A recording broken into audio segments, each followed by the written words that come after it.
শীতের সবজির খবর। রাজশাহীতে শীতকালীন ফসল উৎপাদনে পরিচর্যায় ব্যস্ত সময় পার করছেন কৃষকরা। পবা উপজেলার বাকসারা ফসলের মাঠ থেকে এই বিষয়ে আরও জানাতে যুক্ত হচ্ছেন সহকর্মী বুলবুল হাবিব। বুলবুল হাবিব, সেখানকার কি অবস্থা, শীতকালীন সবজির কি খবর? কবিতা, আপনি জানেন যে রাজশাহীতে আসলে সবজি উৎপাদনের বাংলাদেশের মধ্যে বেশ কয়েকবার প্রথম স্থান অর্জন করেছে এবং আমাদের এই অঞ্চলে প্রচুর পরিমাণে আলু উৎপাদন হয়, সরিষা উৎপাদন হয় এবং অন্যান্য যে শাকসবজি রয়েছে সেগুলো কিন্তু প্রচুর পরিমাণে উৎপাদন হয় এবং বেশিরভাগ শাকসবজি বা অন্যান্য যে শীতকালীন ফসল রবি মৌসুমের সেগুলো কিন্তু চাষাবাদ শেষের দিকে, মানে লাগানোর প্রায় শেষের দিকে এবং কৃষকরা এখন কিন্তু পরিচর্যায় ব্যস্ত রয়েছেন। তো আমরা যদি একজন কৃষকের সাথে কথা বলি, একটু আপনার কি জমিতে কোনো কৃষক আছে কিনা, ফসল আছে কিনা, কি ফসল আছে একটু? আলু আছে, মসুরি টুসি, পেঁয়াজ টিয়াজ সবই আছে আর কি।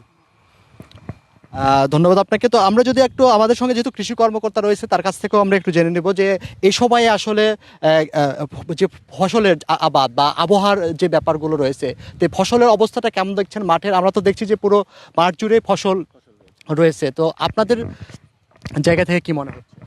না, এবার আসলে আমাদের যে রবি ফসল সবগুলোই আসলে মাঠে রোপণ এবং বপন শেষ। শুধু ভুট্টা এবং পেঁয়াজ সবজি তো চলমান রয়েছে।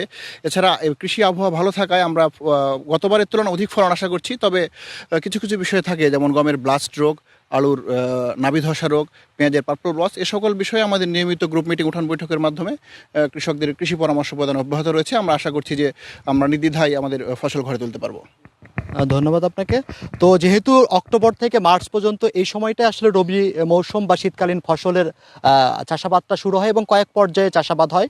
তো যেহেতু এখন আলুও এখানে প্রচুর পরিমাণে উৎপাদনের চেয়েও বেশি, প্রায় 38,000 হেক্টর জমিতে চাষাবাদ করা হয়েছে এবং অন্যান্য ফসলও রয়েছে।